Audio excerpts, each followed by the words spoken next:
4 பேரை பத்தி கோழி பேசுறதா இருந்தா இந்த நாக்கு எப்படி தெரியுமோ துள்ளி பேசும். கோழி சொல்வதன் பார்க்காததை பார்த்தா மாதிரி பேசுவான்.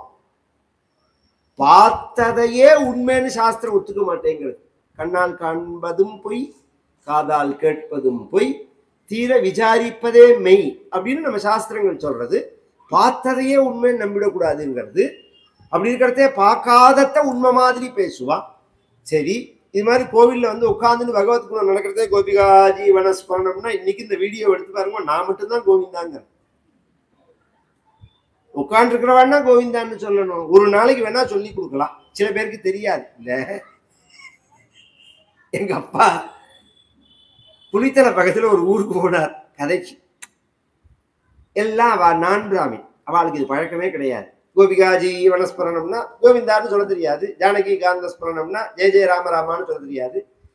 அதனால இவாளை தயார் பண்ணணுங்கிறதுக்காக எங்க அப்பாவோட சிஷ்யர் ஒருத்தர் சித்தப்பா இருந்தார், லட்சுமி தீட்சிதர், திரேம்பகி தீட்சிதர். அவளை விட்டு தயார் பண்ணி அந்த பசங்களை மறுநாளைக்கு 10 பேரை உட்காத்தி வச்சு ஜானகி காந்த ஸ்மரணம்னா ஜெய ஜெய ராம ராமான்னு சொல்லணும், கோபிகாஜி வனஸ்மரணம்னா கோவிந்தா கோவிந்தான்னு சொல்லணும்னு அவளை தயார்படுத்தினான். இப்படி வரிசையா 10 பேரை மறுநாளைக்கு உட்காத்தி வச்சுட்டா. ஜானகி காந்த ஸ்மரணம் அப்படின்னாரு எங்க அப்பா. கோவிந்தா கோவிந்தான்னு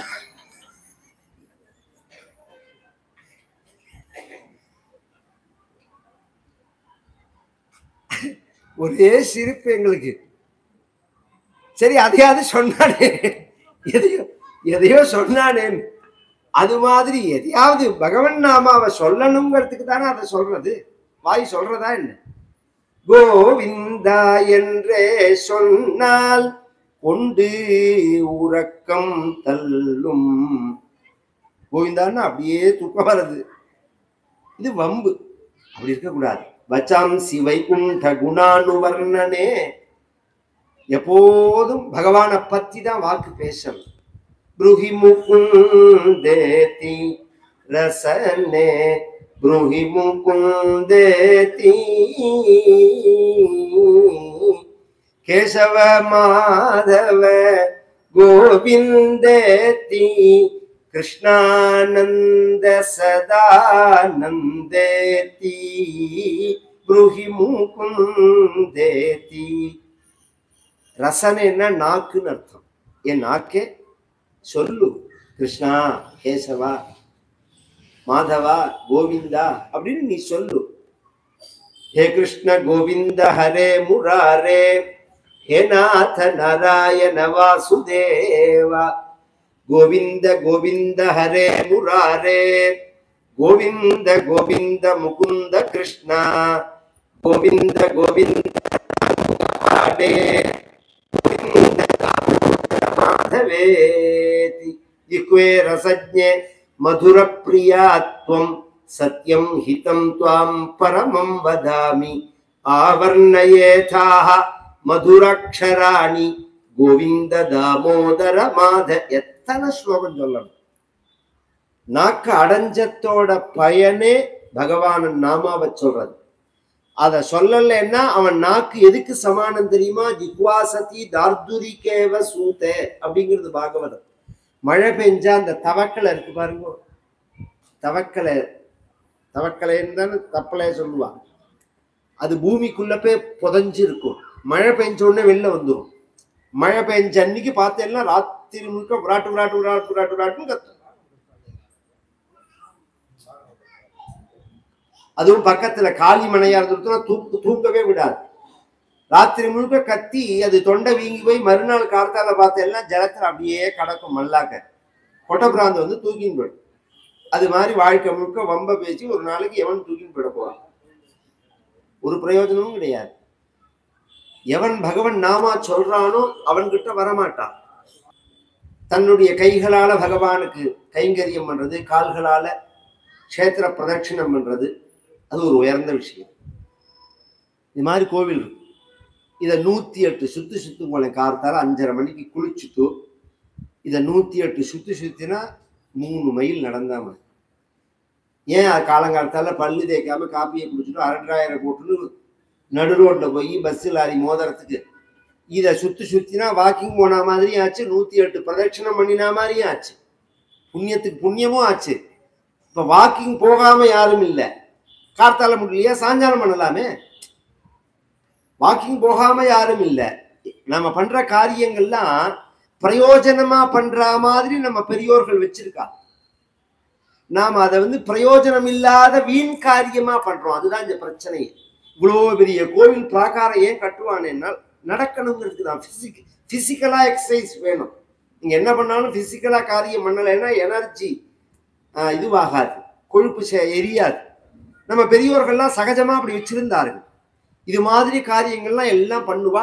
அதனால பகவான் என்ன பண்ணியிருந்தா, ஒரு நாளைக்கு இவன் ஸ்ரத்தா பக்தியோடு இருக்கிறத பார்த்துட்டு பகவானே நேர வந்துட்டார். இவன் பகவானை குறிச்சு கண்ண மூடின்னு தவம் பண்ணல, இவன் பகவானை பார்க்கணும்னு கூப்பிடல. ஆனா பகவான் நேர வந்துட்டார். அம்பரீஷா அம்பரீஷாங்கிறார். இவன் ஏதோ கூட்டி பெருக்கின்னு இருக்கான். நான் பகவான் வந்திருக்கேன், என்னை பார்த்தியான்னா. நிமிர்ந்து பார்த்தா நமஸ்காரம் பண்ணினான். என்ன பிரபோன்னா, நான் வந்திருக்கேனே உனக்கு ஆச்சரியமா இல்லையான்னா. எனக்கு ஒன்றும் ஆச்சரியம் இல்லையேன்னா. ஏன்னா என்னை பார்க்கறது உனக்கு ஆச்சரியமா இல்லையான்னா. புதுசா பார்த்தா தானே ஆச்சரியம்னா. பின்ன தினம் தான் நான் பார்த்துட்டு இருக்கேன். இந்த பெருமாளுக்கும் உங்களுக்கும் ஏதாவது வித்தியாசம் உண்டா? அம்புஜோத்பவ வினுத்தம் அகணித குணநாமம் தும்புரு நாரத கானவிலோலம் வெங்கடாச்சல நிலையம் வைகுண்ட புரவாசம் பங்கஜநேத்ரம் பரம பவித்ரம் சங்கசக்ரதர சின்மய ரூபம் வெங்கடாச்சல நிலையம். பார்த்தவர்கள்லாம் அதை மூர்த்தியா பார்க்கலையே, பகவானா தானே பார்த்திருக்கார்கள். திருப்பதி வேற வைகுண்டம் வேறையான்னு கேட்டிருக்காங்க. பெருமாள் வேற சில வேறையா? ரெண்டும் ஒண்ணு தானே. அதனால பகவானே தான் அது. அதனால நாம அம்பரீஷன் அந்த எண்ணத்துல சொல்ல, பகவான் ஒரு சுதர்சன சக்கரம் அப்படின்னா சுதர்சன சுதர்சன சாலக்கிராமம் இவ்வளோ சின்னத்திலேருந்து இருக்கு. இவ்வளோ சின்ன சாலக்கிராமத்திலேருந்து ஆரம்பிச்சு இவ்வளோ பெருசு பெருந்திருக்கு. இது சாலக்கிராமம் தான். இது ரக்ஷேன்னு பேர். இதுலேருந்து ஆரம்பிச்சு இவ்வளோ பெருசு இருக்கு. அதை கொடுக்குறார், ரக்ஷையா கொடுக்குறார் பகவான். அதை வச்சு பூஜை பண்றான். ஒரு சமயம் ஏகாதசி விரதம் ஒரு பூஜையோட நியமத்தோட பண்ணினா, ஒவ்வொரு ஏகாதசியும் விரதம் இருக்கணும் யாரா இருந்தாலும். 8 to 80 வயசு பரியந்தம் அது கம்பல்சரி. அது நித்தியம்னு பேர். அது அப்படின்னா என்ன சார்னா, விரதம் இருக்கிறது காமியம், நைமித்திகம், நித்தியம்னு 3 வகைப்படும். காமியம்ங்கிறது நீங்க ஷஷ்டி விரதம் இருந்தா, கிருத்திக விரதம் இருந்தா, திருவோண விரதம் இருந்தா அதுக்கு காமியம்னு பேர். ஒரு வேண்டுதலுக்காக நீங்க இருக்கு. இஷ்டம் இருந்தா இருக்கலாம், இல்லைன்னா இல்லாம இருக்கலாம். நைமித்திகம்ங்கிறது சிவராத்திரி அன்னைக்கு எப்பயாவது வருது, வருஷத்துக்கு ஒரு தடவை, வைகுண்ட ஏகாதசி, இதுக்கெல்லாம் நைமித்திகம்னு பேர். நித்தியம்ங்கிறது மாசா மாசம் வருது. இது கம்பல்சரி. ஏகாதசின்னா ஃபாஸ்டிங் இருக்கணும், சாப்பிடக்கூடாது. உடம்பு ரீதியாகவும் அது ஆரோக்கியம். அதுல ஒரு விசேஷம் என்ன பண்ணினா, துவாதசி அன்னைக்கு ஏகாதசி விரதத்துல என்ன ஒரு நியமம்னா, மறுநாளைக்கு துவாதசி இருக்கிறதுக்குள்ள திருவாராதனம் பண்ணி ஒருத்தருக்கு சாப்பாடு போட்டு அதன் பிறகு நான் சாப்பிடுறேன். அப்பதான் ஏகாதசி விரதம் இருந்த பலன். திருவாராதனம் துவாதசி அன்னைக்கு சாப்பாட்டுல அகத்திக்கீரை சேர்த்துக்கணும். அந்த சமையல்ல அகத்திக்கீரை சேர்க்கணும். இப்ப ரொம்ப பேர் இந்த மாட்டுக்கு அகத்திக்கீரை வாங்கி கொடுக்குறான். எல்லா இடத்துலையும் நடக்கிறது. எத்தையோ அதையா பண்றாளேன்னு சொல்லிட்டு விட்டுட்டேன். ஆனா சாஸ்திரப்படி அங்க பசுமாட்டுக்கு அகத்திக்கீரை கொடுக்க கூடாது, அருகம்பில்லு தான் கொடுக்கணும். கோதூர்வா பிரதானேன பிரம்மஹத்யாம் யபோகதி அப்படின்னு தான் சாஸ்திரம். கோதூர்வா பிரதானேன அருகம்பில்ல கொடுத்தோம்னா பிரம்மஹத்தியாதி தோஷங்கள்லாம் போகும். அகத்திக்கீரை என்னத்துக்குன்னா ஒரு நாள் முழுக்க ஃபாஸ்டிங் இருந்தோம் பார்த்தல நம்ம, அப்ப அந்த அகத்திக்கீரையை டைஜஷன் பண்ற ஆசிட் நிறைய இருக்கும். அகத்திக்கீரை டைஜஷன் அவ்வளவு சுலபமா ஆகாது, சத்து கூட ஜெரிமானம் ஆகாது. ஆனா பட்னி கடந்துட்டு நாம் சாப்பிட்டோம்னா உடனே ஜெரிமானம் ஆயிடும். அதனால அன்னைக்கு ஒரு நாள் மட்டும் அதை எத்தனையோ விஷயம் இருக்கு, எத்தனையோ ஆச்சரியமான சயின்ஸை வச்சு அன்னைக்கு ஒரு நாள் தான் அகத்திக்கீரை சாப்பிடணும், மற்ற நாள் சாப்பிடக்கூடாது. சுண்டைக்காய், நெல்லிக்காய், அகத்திக்கீரை அன்னைக்கு சாப்பாட்டுல புளி சேர்த்துக்க கூடாது. துவாதசி அன்னைக்கு சாப்பாட்டுல புளி சேர்க்க கூடாது. இத்தனை நியமங்களோட இருக்கு. இது ஒரு விஷயம். இன்னொன்னு பஞ்சாங்கத்தை எடுத்தா சர்வ ஏகாதசின்னு போட்டிருப்பா, ஸ்மார்த்த ஏகாதசின்னு போட்டிருப்பா, வைஷ்ணவ ஏகாதசின்னு போட்டிருப்பா. நமக்கு ஒரு கன்ஃபியூஷன் வரும், எது சார் ஏகாதசின்னு. ஏகாதசியில கூட பெருமாள் கோவில் சிவன் சண்டையான்னு அப்படி அர்த்தம் இல்லை. திதி நிர்ணய காண்டத்துல சொல்லும் போது அபராண்ட வியாப்தி உள்ள திதி தான் திதியா எடுத்திருக்கு. அப்படின்னா இன்னைக்கு மத்தியானம் 2 மணி 3 மணி பரியந்தம் என்ன திதி இருக்கோ அதுலதான் நம்ம திதியை எடுத்துக்கணும். அதுலதான் முன்னோர்களுக்கு தவசங்கள் பண்றதெல்லாம் அதுலதான் பண்ணணும், மற்ற இதுல பண்ணக்கூடாது. வைஷ்ணவ சம்பிரதாயத்துல ஒரு என்ன கணக்குன்னா, கார்த்தால உதயமாரத்தே தசமி இருக்கும், 4 நாழி 3 நாழி இருக்கும். அப்புறம் ஏகாதசின்னு போட்டிருப்பா. ஏகாதசின்னு போட்டிருந்தா ஸ்மார்த்த ஏகாதசியா போயிடும். வைஷ்ணவா தசமி தொட்ட ஏகாதசி எடுத்துக்க மாட்டா. அதனால கார்த்தால உதயமாரத்தேவே ஏகாதசி இருக்கணும். அதுல சில சமயம் ஏகாதசி உதயமாரத்தே இருந்து முழுக்க இருக்கும். சில சமயம் பார்த்தா கார்த்தால 10 மணி பிறந்து தான் ஏகாதசி இருக்கும், 9 மணி பிறந்து தான் ஏகாதசி இருக்கும்னா, மறுநாளைக்கு பார்த்தோம்னா 8 மணி பிறந்து தான் துவாதசி இருக்கும். கார்த்தால நாம இது கார்த்தால உதயமாரத்தே தசமி தொடாத ஏகாதசி வைஷ்ணவ ஏகாதசி. திதி நிர்ணய பிரகாரம் முழுஷா இருக்கிற ஏகாதசி ஸ்மார்த்த ஏகாதசி. சில சமயம் நான் சொன்ன மாதிரி ரெண்டும் சேர்ந்து ஒன்னா வந்ததுன்னா அன்னைக்கு சர்வ ஏகாதசின்னு போடுவான். பஞ்சாங்கத்தை பார்த்தா தெரியும்.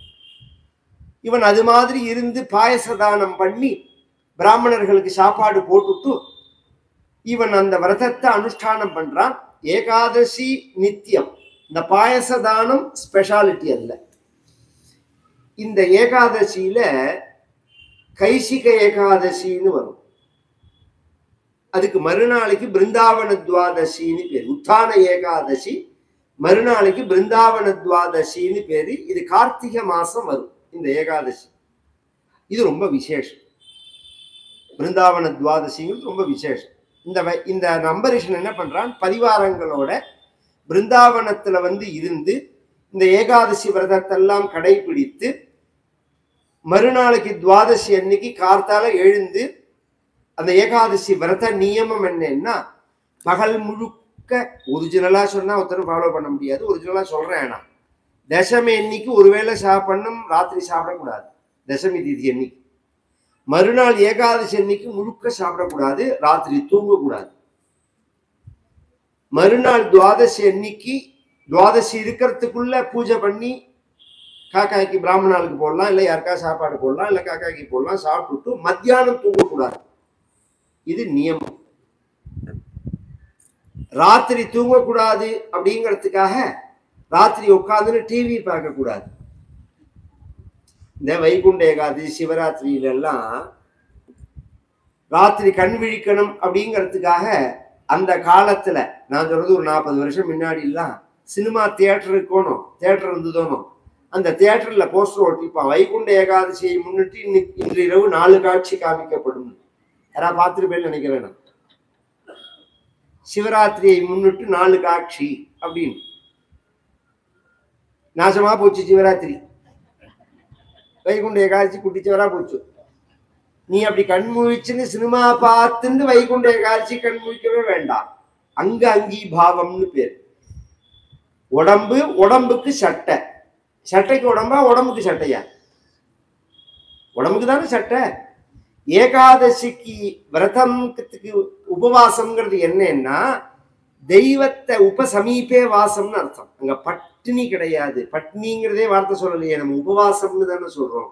இங்கிலீஷ்ல ஃபாஸ்டிங்னு சொல்லி இப்ப பழகிட்டா. நாம பேசுறத உபவாசம்னு தான் சொல்லுவோம். இல்ல மிஞ்சி போனா பலகாரம். அதுலயும் ஒரு குழப்பத்தை சொல்றேன் நான். பல ஆகாரம். பல ஆகாரம்னா பழங்கள். 2 பழம் ஏதாவது மிதமா சாப்பிடணும், ஹெவியா சாப்பிடக்கூடாது. இப்ப என்ன பண்றான்னா ஏகாதசி அன்னத்தை பின்னமாக்கின்னு ஒரு கணக்கு சொல்றான். சாத்த நேரம் சாப்பிடாம அதை உடைச்சு அரிசி உப்புமா பண்ணி அதுல புடிக்கொழக்கட்டை பண்ணி அதுக்கு கொஸ்து பண்ணி பலகாரம் பண்ணினேன்னா இவன் எத்தனை புடிக்கோட்டை சாப்பிட்டான்னா வெடிப்பருந்து வழிபாடுக்கு இடிக்கிற மாதிரி 50-60 புடிக்கோட்டைக்கிட்டே உள்ள இடிச்சிருக்கான். இவன் சாப்பிட்ட கணக்கை கேட்டோம்னா கேட்கறவனுக்கு அடுத்த ஏகாதசி விருந்து பசிக்காது. இதுல இந்த புடிக்கொழக்கட்டைக்குள்ள பிரச்சனையை சொல்றேன். இட்லி தோசை எல்லாம் சாப்பிட்ட உடனே செரிமானம் ஆயிடும், 2 மணி நேரத்துல பசி வரும். இது சாப்பிட்ட உடனே தான் தாகமா இருந்துட்டே இருக்கும், சொம்பு சொம்பா ஜலத்தை குடிக்கணும்னு தோணும். 2 மணி நேரத்துலதான் அது ஊற ஆரம்பிக்கும் வயத்திலேயே. அது செரிமானம் ஆகிறதுக்கு அடுத்த ஏகாதசி ஆகும். இப்படி சாப்பிட்றதுக்கெல்லாம் பலகாரம்னு பேர் இல்லை. அப்படிலாம் சாப்பிடக்கூடாது. எதையோ சொன்னா ஆணைக்கிறன்னா குதிரைக்கு விடுன்னு சொல்றேன். உபவாசம் அப்படிங்கிறது உபசமீபே வாசம். பகவானுக்கு பக்கத்துல நம்ம மனசை வச்சுக்கணும். மூஷா சாப்பிட்டா தூக்கம் வரும், தெம்பா சாப்பிட்டா திமிரா இருக்கும், பட்னி கிடந்தா உடம்பு அடங்கி போயிடும், மனசு சாஃப்ட் ஆயிடும். அதுக்காக பட்னி கிடக்கிறது. இதான் விஷயம். அதுல மருத்துவ குணங்களும் தனியா இருக்கு. இவன் பிருந்தாவனத்துல பண்றான். மறுநாள் கார்த்தால பசு ஷஷ்டி கோட்டிம் அப்படிங்கிறார் நாராயண பட்டத்திரி. 60 கோடி பசுமாடு தானம் பண்ணினான். எல்லாருக்கும் 10,000 பேருக்கு மேல சாப்பாடு போட்டு இவன் பூஜை எல்லாம் முடிச்சு எல்லாருக்கும் நமஸ்காரம் பண்ணி இவன் சாப்பிட போலாம்ங்கிற சமயத்துல துர்வாசோ பகவான் பூத்து துர்வாசருங்கிற மகரிஷி வராறாங்க. துர்வாசர் அப்படிங்கிறவர் முனிவர்களுக்குள்ள ரொம்ப கோபக்காரர். அவருக்கு எத்தனை சீடர்கள் தெரியுமோ? சிஷ்யாயுத சமோபேதா. 10,000 பேர் சீடர்கள் அவருக்கு. மொத்தம் 10,000 பேர் அவருக்கு. மகாபாரதத்துல அவரோட கதையெல்லாம் ரொம்ப பிரசித்தம். காட்டுல பஞ்சபாண்டவர்கள் இருக்கிறதே 10,000 பேரோட சாப்பிட போயிட்டு அவர் பட்ட பாடெல்லாம் கதையை கேட்டா தெரியும். மகாபாரதத்துல விஸ்தாரமா இருக்கு. இவர் நேர வந்தார். அம்பரீஷன் அவரை நமஸ்காரம் பண்ணினா. இதெல்லாம் தான் தர்மம்ங்க. நாம சாப்பிட போற சமயத்துக்கு யாராவது வரா மாதிரி தெரிஞ்சுட்டா வாசல்ல பெல் அடிச்சா என்ன பண்ணுவோம்? குழந்தைகிட்ட யாருன்னு பாருன்னு சொல்லிட்டு அது மாமா உட்காத்தி வை, டிவி கொடு, நான் 1 நிமிஷம் உள்ள போய் சாப்பிட்டு வந்துடுறேன், அப்பா வேலையா இருக்கான்னு சொல்லணும். இப்படி ஏதாவது சொல்லுவோம் நாங்க. ஒரு காலத்துல யார் வந்தாலும் சாப்பிடுங்கோ, சாப்பிட்டேலா சாப்பிடுங்கோ அப்படின்னு சொல்ற தேசம் இது. யார் வந்தாலுமே சாப்பிட்டியாப்பா. இந்த வயசான காலத்துல வயசான பாட்டிலாம் நம்ம வீட்டுல இருக்கும்போது நம்ம வீட்டுக்கு யாராவது வந்தார்கள்னா யார் வந்திருக்கான்னு தெரியாது, அவளை சாப்பிட சொல்லு அப்படின்பா. அந்த வாழை முதல்ல சாப்பிட சொல்லு அப்படின்னு சொல்லுவா. அப்படி அன்னம் போட்ட தேசம் இது. இன்னைக்கு எவனுமே வீட்டுக்கு வர்றது கிடையாது, எவனுக்கும் ஒரு தண்ணி கூட கொடுக்கறது கிடையாது. இன்னும் கொஞ்ச நாளுக்கு போச்சுன்னா எல்லாருமே சோத்துக்கு பரப்பா. நான் சொல்ற விஷயம் நடக்கும் பாரு. ஏன்னா எதை செய்யணுமோ அதுதானே நமக்கு கிடைக்கும். இருந்து சாப்பிட முடியாது, அந்த நிலை வரும். காலத்துல சாப்பிட முடியாத நிலை இப்ப இருக்கு. கொஞ்ச நாள் போச்சுன்னா இருந்து சாப்பிட முடியாத நிலை வரும். நாம என்ன செய்யறோமோ அதுதான் நமக்கு திருப்பி வரும். அதனால அன்னதானம் நிறைய பண்ணணும். முடிஞ்ச அளவுக்கு சாப்பாடு போடணும். ஒரு நாள் கூத்தா பண்ணக்கூடாது. நித்யான்னதாதா பகவான் சொல்றான். தினப்படி ஏதாவது ஒரு செடி கொடிக்காவது ஒரு ஜலம், ஒரு சொம்பு ஜலம் விடணும். ஒரு நாய்க்காவது. இந்த நாய்க்கு சாப்பாடு போடுறது பெரிய சண்டையா கிளம்பிருக்கு. நாய்க்கு சாப்பாடு போடணுங்கிறது நம்ம சாஸ்திரம். கார்த்தால காக்காய்க்கு போடணும், ராத்திரியில நாய்க்கு போடணும். நம்ம சாஸ்திரமே அப்படிதான். வைசுதேவம்னு ஒரு யாகம் பண்ணி நாய்க்கு போடணும். அதுக்கு கிரகபாலன்னு பேரு. இங்க அப்படி இல்லாதபடிக்கு கண்டதை போடுறான். அதனாலதான் அது வெறி பிடிச்சி சுத்துறது. வெறும் சாதம் தான் போடணும். பெருங்காயம் எல்லாம் போட்டா பைத்தியம் பிடிச்சிடும் நாய்க்கு. அது யாருக்கா தெரியுமா? பெருங்காயமே கலக்கக்கூடாது நாய்க்கு சாப்பாட்டுல. நீ கண்டதை போறதுனால அந்த பைத்தியம் முடிச்சு வெறி கொண்டு கடிக்கிறது. இந்த மாதிரி சாப்பிட்ற சமயத்துல யாராவது வந்தா நமக்கே ஒரு ஒரு 2 கட்டான நிலையா போயிடும். இவன் அந்த சமயத்துல போய் நமஸ்காரம் பண்றான், இன்னும் ஒரு 10 நிமிஷம் தான் துவாதசி இருக்கு, அதுக்குள்ள அவர் சாப்பிட்டு இவன் சாப்பிட்டாகணும். சாப்பிடலாமா இலை போடலாமான்னா, இந்த பிருந்தாவனத்துல உன்னை விட்டா எங்க போய் சாப்பிட போறேன்னா, அப்ப இலை போடட்டுமான்னா, அவருக்கும் துவாதசி உண்டே, அவரும் நீ விரதம் இருக்கிறவர் தான். அவர் சொன்னார், நான் சாப்பிட்றதுக்கு முன்னாடி ஒரு குளிக்கிற பழக்கம் உண்டு, மாத்தியானிக ஸ்நானம்னு பேர். அது குளிச்சுட்டு தான் சாப்பிடணும்னு நம்ம சாஸ்திரம். 2 தடவை குளிக்கணும் ஒரு நாளைக்கு. காலையில ஒரு தடவை குளிக்கணும், சாப்பிட்றதுக்கு முன்னாடி ஒரு தடவை குளிக்கணும். அதனால நான் குளிச்சுட்டு வரேன்னு யமுனை கரைக்கு போயிட்டார். போனவர் மந்தம் ஜகாம யமுனாம்னா, வேணும்னே மெதுவா நடந்து போறார். இவர் போனார், 10 நிமிஷத்துல 8 நிமிஷம் ஆச்சு, 6 நிமிஷம் ஆச்சு, 4 நிமிஷம் ஆச்சு, 2 நிமிஷம் ஆச்சு, இவர் வரல. இங்க என்ன பிரச்சனைன்னா, இந்த துவாதசி அவனுக்கு அந்த விரதம் முடியறது, அதுக்குள்ள இவன் சாப்பிடலன்னா, அந்த துவாதசி இருக்கிறதுக்குள்ள சாப்பிடலன்னா, இந்த 1 வருஷம் அவன் கடைபிடித்த விரதமானது வீணா போயிடும். துவாதசி இருக்கிறதுக்குள்ள சாப்பிடணுங்கிறது ஒரு தர்மம். ஒரு வேதம் படிச்சவர் வந்தா அவருக்கு சாப்பாடு போட்டுட்டு தான் நாம சாப்பிடணுங்கிறது ஒரு தர்மம். இந்த தர்மத்தை செய்யறதா அந்த தர்மத்தை செய்யறதா, இந்த தர்மத்தை விடுறதா அந்த தர்மத்தை விடுறதா, இந்த மாதிரி ஒரு கன்ஃபியூஷன் வர்றதுக்கு தான் தர்ம சங்கடம்னு பேரே தவிர, உப்பு சப்பு இல்லாததுக்கெல்லாம் தர்ம சங்கடம்னு பேர் இல்லை. 2 தர்மம் இருக்கணும், இதுவும் தர்மமா இருக்கணும் அதுவும் தர்மமா இருக்கணும். இதுல எதை செய்யணும் எதை விடணுங்கிற ஒரு குழப்பம் வர்றதுக்கு தர்ம சங்கடம்னு பேர். இவன் என்ன பண்ணினா, அங்க உள்ள மகான்கள்ட்ட எல்லாம் சொன்னான், சாலக்கிராம அபிஷேகம் பண்ண இந்த தீர்த்தம் இருக்கே, இதை சாப்பிட்டமான்தான்.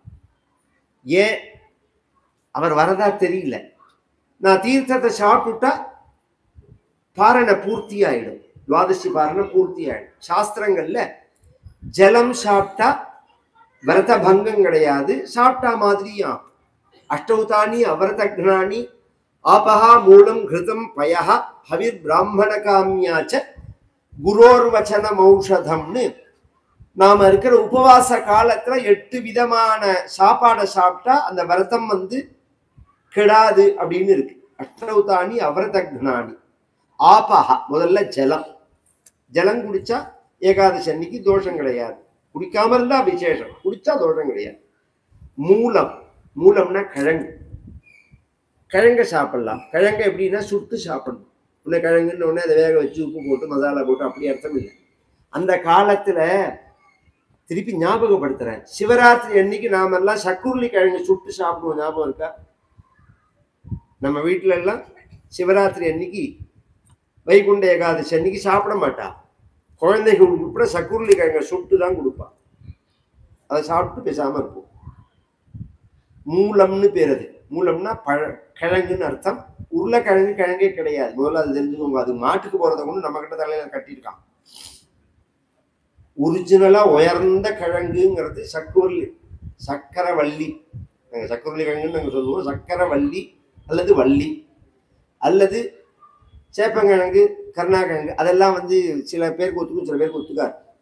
இந்த சக்கரவள்ளிங்கிறது அவ்வளோ உயர்வான கிழங்கு. இப்போ யாரோ கலப்பி விட்டு புதுசாக நிறையா கிடைக்கிறது மார்க்கெட்டில்.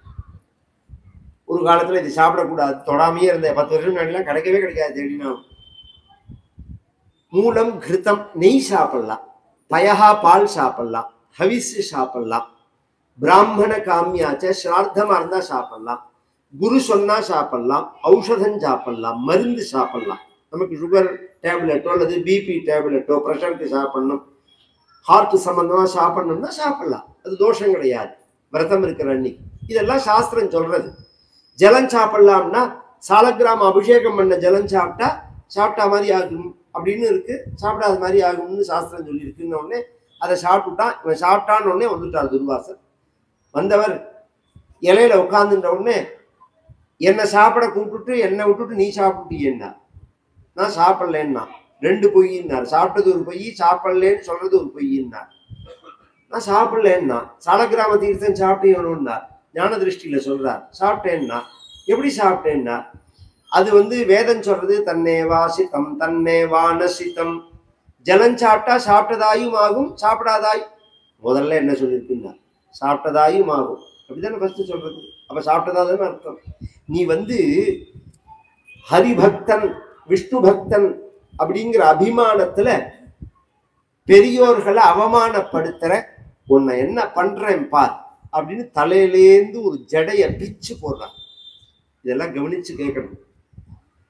கோபம் வந்தா ஒவ்வொருத்தரோட பிஹேவிங் ஒவ்வொரு மாதிரி இருக்கும். சில குழந்தைகள் என்ன ஒன்றும் பிறண்டு அழுது தரையில, சில குழந்தைகள் என்ன பண்ணும் பல்ல கடிக்கும், சில குழந்தைகள் போய் செவத்துல முட்டிக்கும், சில பேர் நகத்தை கடிப்பா கோபம் வந்தா, சில குழந்தைகள் பார்த்தா அப்படி தலையை பிடிச்சிக்கும் ஒவ்வொன்றும் கத்திந்து. இது என்ன இப்படி இருக்கேன்னா எல்லாமே ஜீன் தானே. இந்த தலையை பிடிச்சிக்கிறது துர்வாசரோட ஜீன். இந்த பரம்பரையில தலையை பிச்சு போட்டா இது இவர்கிட்ட ஆரம்பிச்சது இல்ல. துர்வாசர் சிவபெருமானோட புத்திரரோனும் சிவபெருமானுக்கு கோபம் வந்த போது தலையை பிச்சு போட்டுதானே வீரபதிரன் வந்தார். அதுல இருந்து வர்றது இந்த பரம்பரை. தலையை பிச்சு போட்ட உடனே அது ஒரு பெரிய கிருத்தியமா கிளம்பினது. ஏவல் அப்படிங்கிறது இதுதான். ஒரு பூதத்தை ஏவி வர்றது, உடம்பு முழுக்க ஜுவாலையோட இருக்கிறது. அப்படி எல்லாம் உண்டான்னா உண்டு. பரகர்ம மந்திர யந்திர தந்திர ஔஷத அஸ்திரான் சம்ஹர மிருத்யோர் மோச்சய ஓம் நமோ பகவதே மகாசுதர்சனாய தீப்திரே ஜுவாலாபரீதாய சர்வதிக்ஷோபணஹராய ஹும்பட் பிரம்மணே சகசிரார ஹும்பட் பிரம்மணே பரஞ்சோதிஷே ஸ்வாஹா அப்படின்னு சுதர்சன மந்திரம். பர கர்ம மந்திர யந்திர தந்திர ஔஷத. மந்திரத்தினால ஏவி விடலாம், செயலால ஏவி விடலாம். தந்திரம்னா சில முத்திரைகள், அதனால ஏவி விடலாம். யந்திரம் போட்டு ஏவி விடலாம், மருந்து கொடுத்து ஏவி விடலாம். ஔஷத வாக்கால கண்ணால பார்த்து ஏவி விடலாம். இப்படிலாம் நிறைய இருக்கு. ஆனா இன்னைக்கு கிடையாது. ஒரு காலத்துல இந்த சக்தி உள்ளவாள்லாம் உண்டு. இன்னைக்கு அந்த சக்தி உள்ளவன் ஒரு பய கூட கிடையாது. அதனால ஒத்தன் நம்மள ஒன்றும் பண்ண முடியாது. இதுக்கெல்லாம் ஒரு பெரிய அபரிமிதமான சக்தி வேணும், சித்தி பண்ணியிருக்கணும். கண் திருஷ்டி வேணா நம்ம மேல படலாமே தவிர இந்த மாதிரி பில்லி சூனியங்கள்லாம் வைக்கிறதுக்கெல்லாம் யாருக்கெல்லாம் கிடையாது. அப்படிலாம் யாராவது சொல்லி நான் எடுக்கிறேன்னு சொன்னாலோ வைக்கிறேன்னு சொன்னாலோ ஃப்ராடுன்னு அர்த்தம். உண்மையாவே ஃப்ராடு.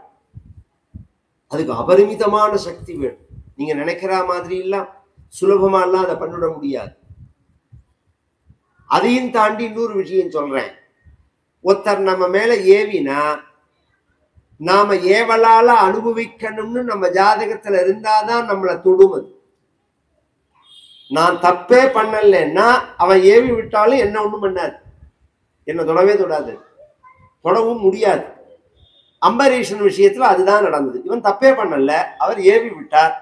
அதால இவன் கிட்டக்க வரத்துக்குள்ள பூஜையில இருந்த சுதர்சன பகவான் அந்த சக்கரம் சொன்னேனே அது கிளம்பி துர்வாசரால ஏவி விடப்பட்ட அந்த ஏவலை கொன்னது, பூதத்தை கொன்னது.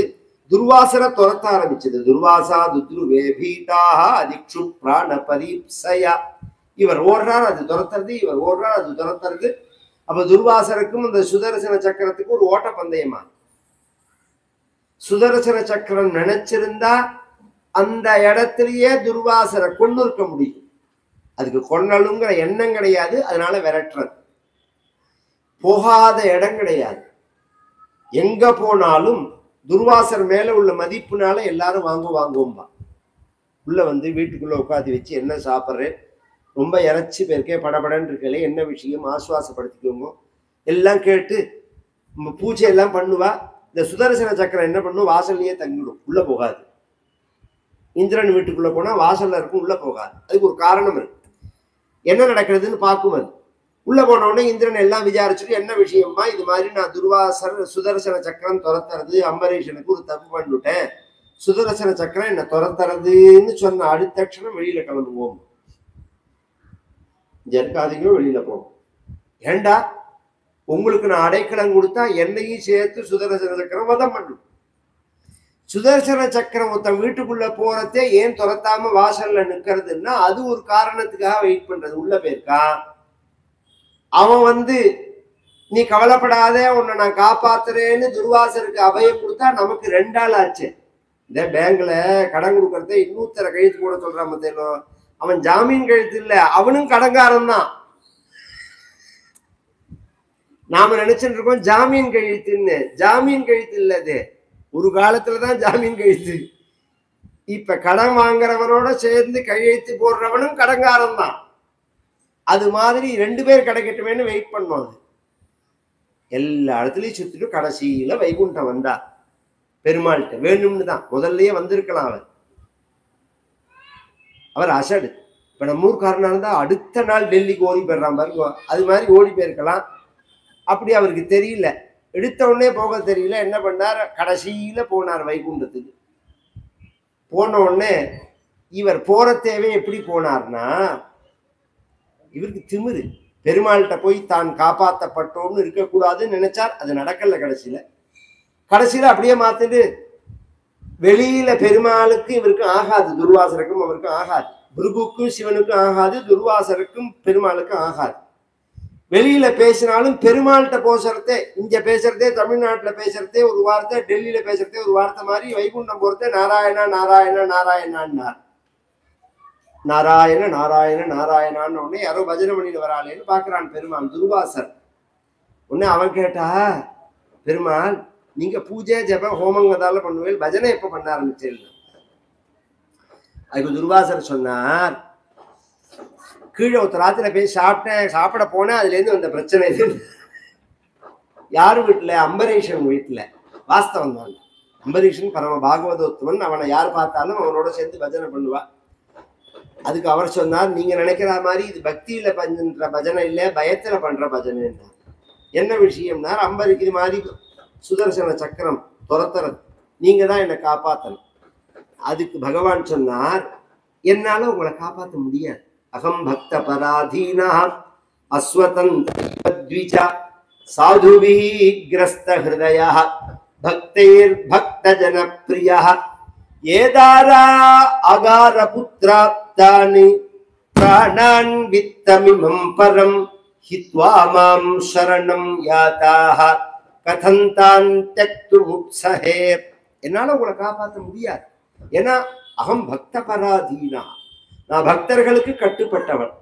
நீங்க பக்தர்களுக்கு கட்டுப்பட்டவனா இருந்தாலும் சுதர்சன சக்கரம் உங்களுக்கு கட்டுப்பட்டது தானே, வாஸ்தவம் தான். நீங்க சொன்னா கேட்கும் தானே, வாஸ்தவம் தான். நீங்க அப்ப காப்பாத்தலாமே. நான் சுதந்திரமா இருந்தாதான் நான் உங்களை காப்பாத்துறதுக்கு. நான் பக்தர்களுக்கு கட்டுப்பட்டவனா இருந்தா உங்களை காப்பாற்ற முடியாது. இது எப்படி நம்ப முடியும்னா, நீங்க சுதந்திரமானவர் தானே, உலகமே உங்களுக்கு கட்டுப்பட்டது தானே. இது பாருங்க, புரியுற மாதிரி சொல்றேன். ஹிந்து மதத்துல ஒரு கணவன் மனைவி அப்படிங்கிற வாழ்க்கையில குடும்பத்துல எல்லாரும் அந்த குடும்ப தலைவனுக்கு கட்டுப்பட்டவா, அப்படிதானே? அந்த சிஸ்டம் அப்படிதானே. அந்த காலத்துல எல்லாம் கவனிச்செல்லாம் தாத்தா இருந்தாருன்னு வச்சுக்கோங்களேன், ஏதாவது ஒரு காரியம் செய்யணும்னா அப்பா கூட சொல்லுவார் புள்ளேட்ட, தாத்தாவை போய் கேளு எனக்கு தெரியாது. அப்படிலாம் இருந்த நாடு. எங்க ஆத்துல வடகுடியில வீட்டுல ஒரு சைக்கிள் உண்டு, ஒரே ஒரு சைக்கிள் தான். மொத்தம் 22 பேர் பேரா எங்க தாத்தாக்கு. எங்க வெளியில போகணும்னா இந்த சைக்கிளை கேட்டுன்னு தான் எடுத்து போகணும். அந்த சைக்கிள் எங்க தாத்தாக்கு நேரம் இருக்கும்.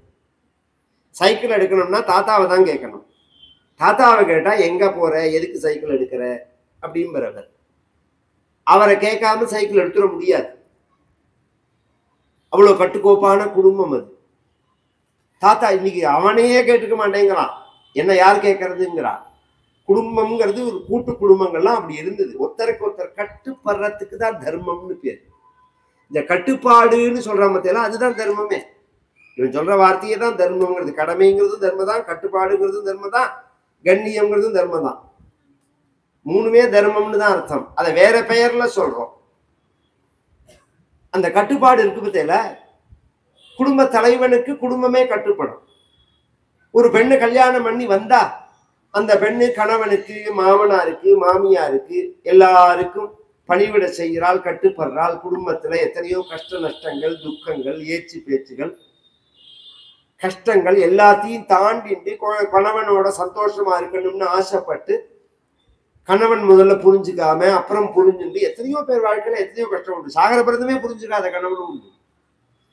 இது மாதிரி கஷ்டங்கள்லாம் தாங்கிட்டு ஒரு கட்டத்துல அவ வாழ்க்கை நல்லபடியா திரும்பறதே கவனிச்சா குழந்தைகள், பேரம் பேத்திகள், மருமகள்கள் எல்லாம் இருக்கிறதே ஏதாவது ஒரு காரியம் செய்யணும்னு சொன்னா, என்ன ஏண்டா கேட்கிற, உங்க அம்மாவை கேட்டுக்கோம் தாத்தா. அப்பா சொல்லுவார், என்ன ஒண்ணும் கேட்காத, அம்மாவை கேட்டுக்கோ. இவரே ஒரு 100 ரூபாய் பணம் வேணும் அப்படின்னா அந்த மனைவிட்ட தான் சாவி இருக்கும், பீரோ சாவி. அந்த காலத்துல எல்லாம் பீரோல வச்சிருப்பார்கள். இல்ல முக்கியமான ஒரு 100 ரூபாய் கூட அப்படின்னு மனைவிட்ட கேட்பார். கடைக்கு போறேன் 100 ரூபாய் கொடு. அந்த மனைவி உடனே கேட்பார், நேத்திக்கு 50 ரூபாய் கொடுத்தேனே அதுக்கு என்ன கணக்குன்னு. எந்த கணவனாவது நான் சம்பாதிக்கிற பணத்துக்கு நீ யாரு கணக்கு கேட்கிறவன்னு சொல்லுவானோ? சொல்ல மாட்டான். இவன் சம்பாதிச்சாலும் அவதான் எஜமான். சாஸ்திரப்படி கணவனுக்கு கட்டுப்பட்டவன் இருந்தாலும் அந்த மனைவியினுடைய அன்புனால கணவனே எப்படி மனைவிக்கு கட்டுப்பட்டவனா ஆகிறானோ அது மாதிரி சாஸ்திரப்படி நான் உலகம் எனக்கு கட்டுப்பட்டதுன்னு இருந்தாலும் பக்தர்கள் பக்தியினால என்னை கட்டுப்படுத்துறாரு. சத்ஸ்திரியா சத்பதிம் யதா. நீ என்ன நமஸ்காரம் பண்ணினத்தினால, சரணம் அடைஞ்சதுனால ஒரு யோஜனை சொல்றேன், நேர அம்பரீஷன் போன்ட்டான். அம்பரீஷன் காலில் விழுந்தாதான் இதுல இருந்து பிரச்சனை விடுபடும் சொல்ல நேர அம்பரீஷன் நமஸ்காரம் பண்ணாரு. என்ன நமஸ்காரம் பண்ணாதீங்கன்னா, இந்த பாவம் வேறையா எனக்குன்னா, நீ சொன்னாதான் இந்த சுதர்சன அஸ்திரம் என்ன விடுமான்னா, நான் உங்க மேல ஏவியே விடலையே, நாயை அவுத்து விட்டு சுச்சுன்னு ஏவி விட்டாமல் நானா விட்டேன், அது பாட்டுக்கு கிளம்பி வந்திருக்கு, நீ சொன்னாதான் அது கட்டுப்படுமா அப்படின்னு உடனே அம்பரீஷன் என்ன பண்றான், அந்த சுதர்சன அஸ்திரத்தை பார்த்து ஒரு நமஸ்காரம் பண்றான். சுதர்சன நமஸ்துப்யம் சஹஸ்ராராச்சுத பிரிய சர்வாஸ்திரகாதின் விப்ராய ஸ்வஸ்தி பூயா இடஸ்பதே. சுதர்சன பெருமாளே, நானும் எனது வம்சமும் வேதம் படிச்சவர்களை தெய்வமாக நினைப்பது சத்தியமாக இருக்குமே, ஆனால் இந்த துர்வாசரை நீங்க ஒண்ணும் செய்யக்கூடாது அப்படின்னு சொன்னா பெருமாள் போய் உட்கார்ந்து விட்டார் பூஜை.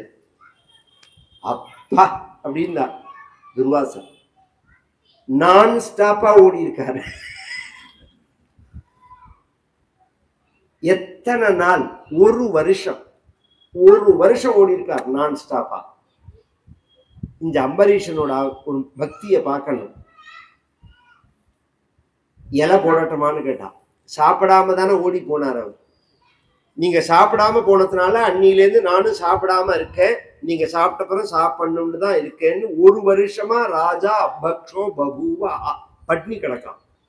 ஏன்னா சாப்பிட இலையில உட்கார்ந்தவர் சாப்பிடாம போய் இலையில உட்கார்ந்துட்டா அவர்களை எழுப்பவே கூடாது, யாரா இருந்தாலும். இப்ப நீ ஏந்துக்கோப்பா, உனக்கு மேல இவர் உட்காரட்டம்னு சொல்லவே கூடாது, மகா பாவம். ஒருத்தர் இலையில உட்கார்ந்துட்டா அது எந்த ஆளா இருந்தாலும் அங்கிருந்து எழுப்பி விடக்கூடாது. அந்த தர்மத்தினுடைய அடிப்படையில இவர் சாப்பிடாம போயிட்டார் அப்படிங்கிறதுக்காக இவன் சாப்பிடாம இருக்கான். அப்புறம் துர்வாசருக்கு சாப்பாடு போட்டு அம்பரீஷன் சாப்பிட்டார். இந்த கதையில நமக்கு என்ன தெரியறது அப்படின்னா, பகவானுக்கு ஒருத்தன் அபராதம் பண்ணினா மகான்கள் காப்பாற்றுவார், பக்தர்கள் காப்பாற்றுவார். அடியார்களுக்கு அபச்சாரப்பட்டா பகவானும் காப்பாற்ற மாட்டான். அடியார்களுக்கு அபச்சாரப்பட்டா அடியார்கள்ட்ட போய் தான் பாவத்தை போக்கிக்கணுங்கிறது தான் இந்த கதையோட ஒரு விசேஷம். அம்பரீஷ சரித்திரம் இன்றைய தினம், நாளைய தினம் கிருஷ்ணாவதாரம், நாளை மறுநாள் ருக்மணி கல்யாணத்தோடு இந்த இது பூர்த்தியாகிறது. விசேஷமா நாளைய தினம் கிருஷ்ணாவதாரமே விசேஷம். நாளைக்கு ஸ்ரீ ஜெயந்தி, வைஷ்ணவ சம்பிரதாயப்படி கிருஷ்ணன் பிறந்த நாள் நாளைய தினம். அதனால நாளைய தினம் கிருஷ்ணாவதாரம். எல்லாரும் குழந்தைகள் எல்லாம் அழிச்சுன்னு வந்து இந்த கிருஷ்ணன் கதையை கேட்டு பாலலீலையை கேட்டு கிருஷ்ணனுடைய அருள் அடையணும்னு பிரார்த்திச்சுக்கிறோம்.